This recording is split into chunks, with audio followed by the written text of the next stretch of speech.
Esta canción de Metallica está inspirada en el universo del escritor estadounidense Howard Phillips Lovecraft, considerado uno de los autores más importantes de cuentos de terror y literatura fantástica. Libros como Los mitos de Cthulhu se han traducido a 25 idiomas. Muchos creadores, como Stephen King, por ejemplo, beben de su obra y arrastra una legión de seguidores en todo el mundo, aunque el autor murió siendo prácticamente desconocido. Hoy vamos a contar su historia desde su importante legado epistolar en una nueva entrega de Cartagrafías.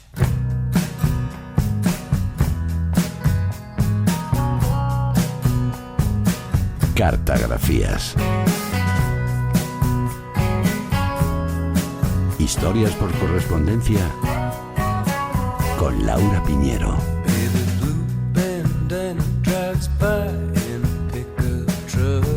Laura, buenas tardes. Buenas tardes, Marta. La editorial española Aristas Martínez ha publicado 3 tomos de una cuidadísima selección de las cartas de Lovecraft, que nació en 1890 y murió en 1937.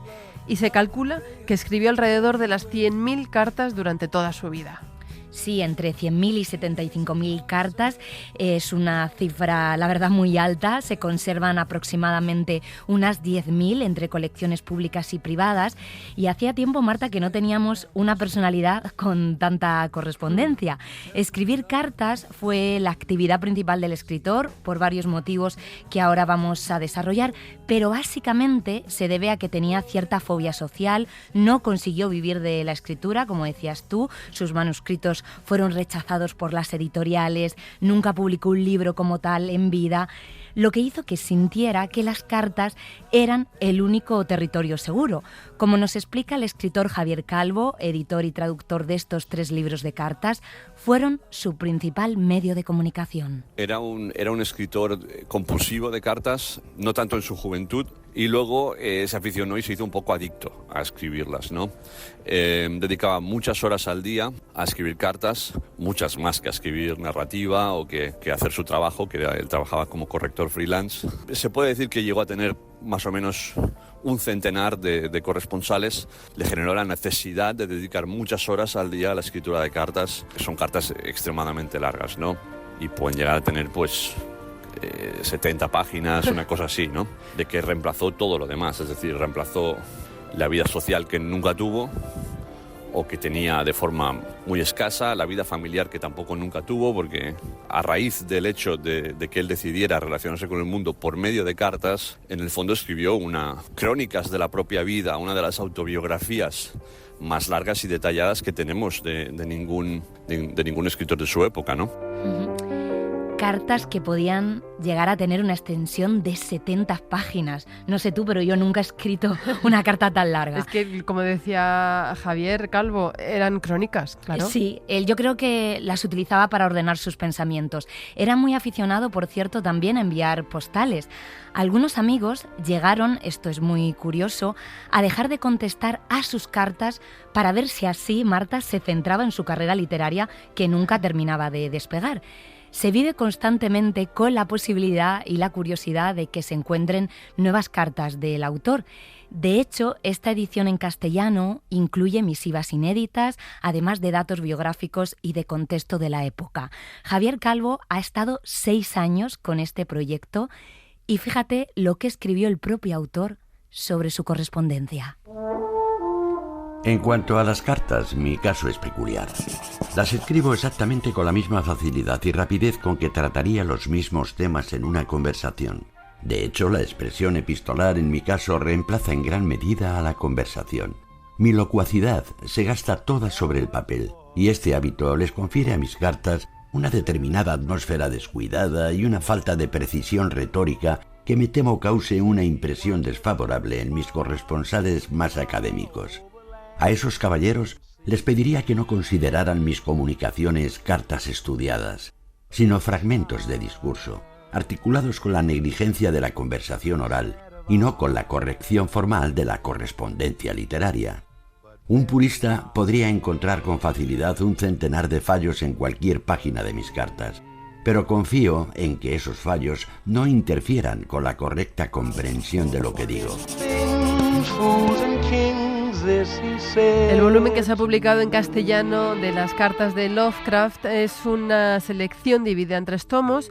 El primero recopila su correspondencia con amistades literarias, el segundo tiene que ver con sus sueños y el tercero recoge sus ideas sobre la humanidad. Algunas de estas ideas, Laura, muy controvertidas. Sí, y nos vamos a remontar a su infancia y juventud para tratar de entender dónde nace su particular personalidad. Claro. Él era de la ciudad norteamericana de Providence, perdió a su padre muy pronto, después a su madre, muy estricta y sobreprotectora. Sus progenitores además padecían trastornos mentales y tuvo una infancia, digamos, muy solitaria.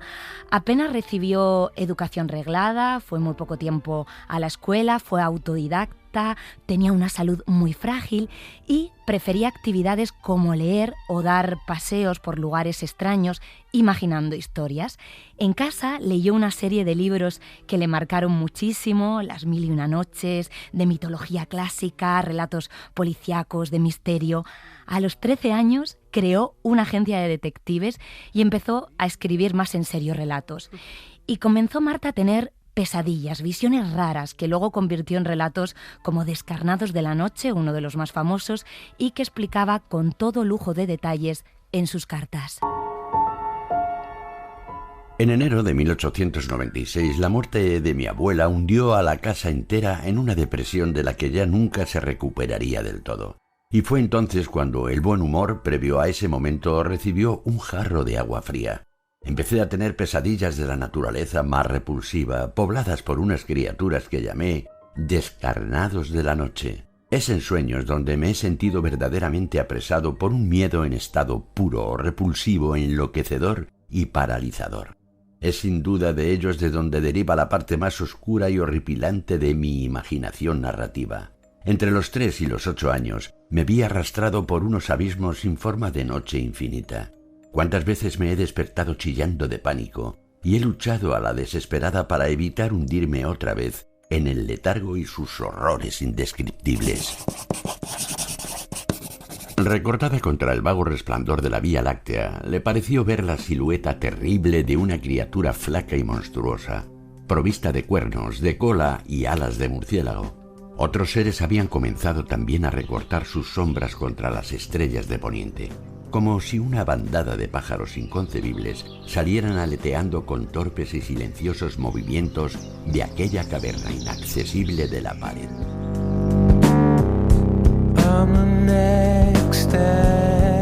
Y en algunas épocas de su vida, Marta, su familia fue prácticamente su único contacto en persona con el mundo exterior. Solía escribir, eso sí, cartas a periódicos para dar su opinión y a los 29 años, al entrar en contacto con revistas literarias de aficionados, ya se tomó todo esto más en serio y se empezaron a publicar sus primeros textos. Para conseguir ingresos económicos, porque con la escritura apenas ganaba nada, se puso a trabajar como escritor fantasma y corrector de estilo de escritos de otros autores, con los que entabló amistad y compartió numerosas cartas. Algunos, como a Robert Irving Howard, os sonará porque es el creador del personaje de Conan el Bárbaro, no los conoció nunca en persona. Y mientras, en paralelo, intentaba dar difusión a sus propios textos en revistas editoriales que muchas veces los rechazaban porque se salían de los estándares comerciales. Pero podemos decir también, Marta, que él mismo tiraba piedras sobre su propio tejado, según leemos en su correspondencia.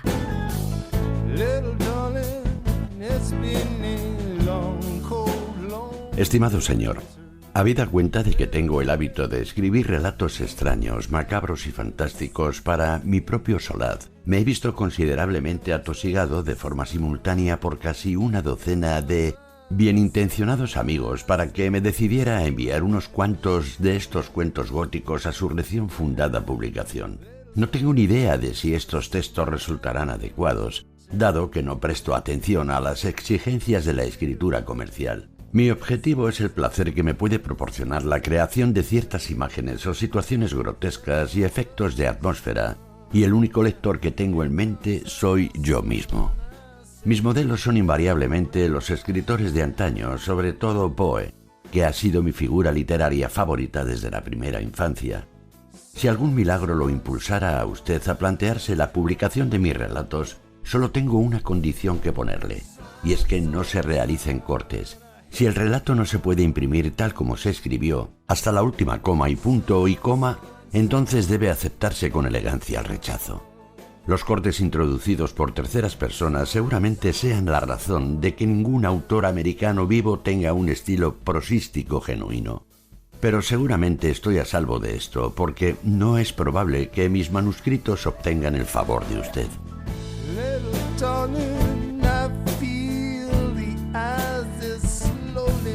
El autor murió convencido de no haber escrito nunca nada digno y casi en la pobreza, ¿no? Sí, por eso también se refugió en las cartas. Afortunadamente, dos de aquellos escritores que habían formado parte de su círculo de correspondencia, August Derleth y Donald Wandrei, a los que había asesorado a nivel literario, que se inspiraban en sus obras, crearon, esto me encanta, cuando falleció, una pequeña editorial para rescatar su obra y sus cartas. Y ellos siempre defendieron que había cambiado muchas vidas, había cambiado las vidas de muchos escritores de aquella época, no solo a través de su ficción y de lo que inspiraba su ficción, sino también a través de las cartas. O sea, que con sus consejos, con sus ideas, con los debates que llevaba a cabo en las cartas, había sido una figura influyente de su momento y por tanto valía la pena que el mundo conociera aquella correspondencia, ¿no?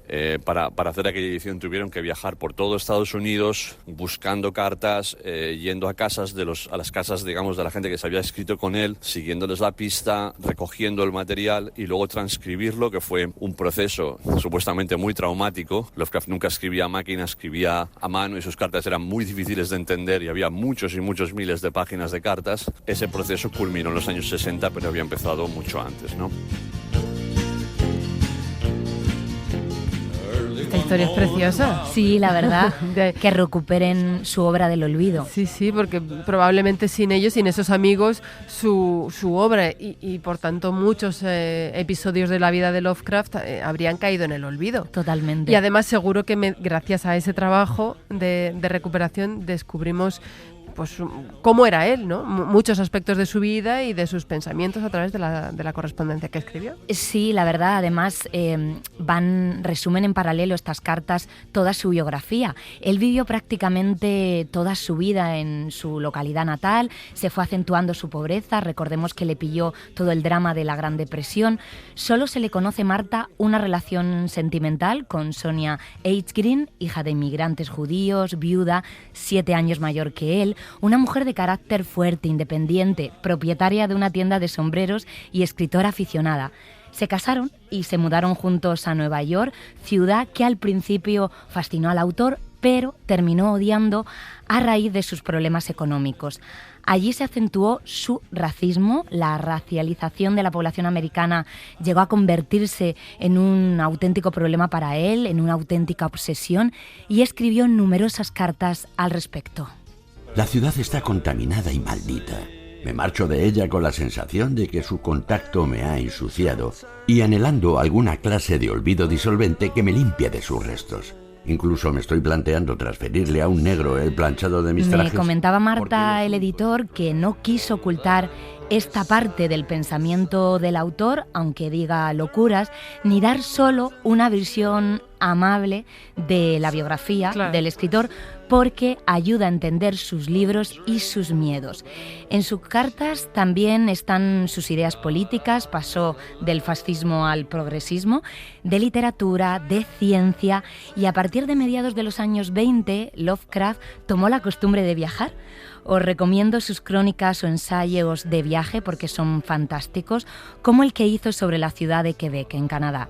Sus grandes pasiones eran viajar, la geografía, la arquitectura, y son las cartas donde hay más felicidad. Querida Helen, está claro que Nueva Inglaterra posee un encanto peculiar que no se encuentra en el resto de América. El encanto de un paisaje distintivo que muestra las evidencias de una vida adaptada a su entorno y que no ha cambiado desde hace muchos siglos. Una vida que se expresa por medio de formas arquitectónicas perfectamente adecuadas a la topografía y a las instituciones prevalecientes. Se trata de algo que Europa tiene en abundancia, pero que nunca se trasladó al Nuevo Mundo salvo en Nueva Inglaterra.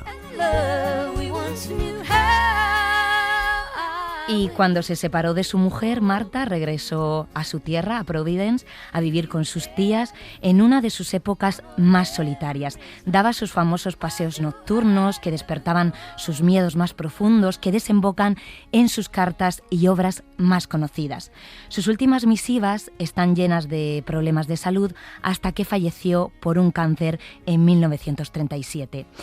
¿Y sabes cuál es el documento inconcluso que se encontró sobre su escritorio al morir? A ver, ¿cuál? Imagina, una carta destinada a un amigo de unas 20 páginas que nunca pudo enviar. Las cartas y los libros de Lovecraft publicados de manera póstuma han servido para que muchos creadores los incluyan en novelas, en películas, en música, videojuegos, cómics, dibujos animados. Sí, es que se le considera precursor de la ciencia ficción. Su personaje de Cthulhu, esa criatura cósmica que mezcla una apariencia combinada de pulpo y dragón, ha aparecido en un montón de obras, han salido hasta en Los Simpson, ¿no?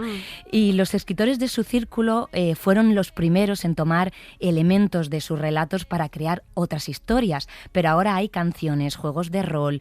El prestigioso guionista Alan Moore, el director Ridley Scott o Guillermo del Toro también son muy seguidores de su imaginario. Este último, por cierto, lleva años tratando de llevar a la pantalla su libro En las montañas de la locura, pero no cuadra presupuestos. Y como me decía Javier Calvo, el editor de esta correspondencia, la personalidad y vida de Lovecraft, con todos sus puntos oscuros, pero también de luz, dan para una buena ficción y por eso son tan importantes sus cartas. Nunca formo parte de nada de lo que me rodea. Soy un extraño en todo. Si me resultara posible escabullirme de vuelta por los salones del tiempo hasta la era que estimula a mi imaginación, sin duda me sacarían a golpes de las tabernas por mi herejía religiosa. Pese a mi vida solitaria, he encontrado un placer infinito en los libros y en la escritura, y me interesan demasiado los asuntos mundanos como para abandonar el escenario antes de que me reclame la naturaleza. El sentido del humor me ha ayudado a soportar la existencia. De hecho, cuando falla todo lo demás, siempre consigo extraer una sonrisa sarcástica de la contemplación de mi propia carrera vacía y egocéntrica.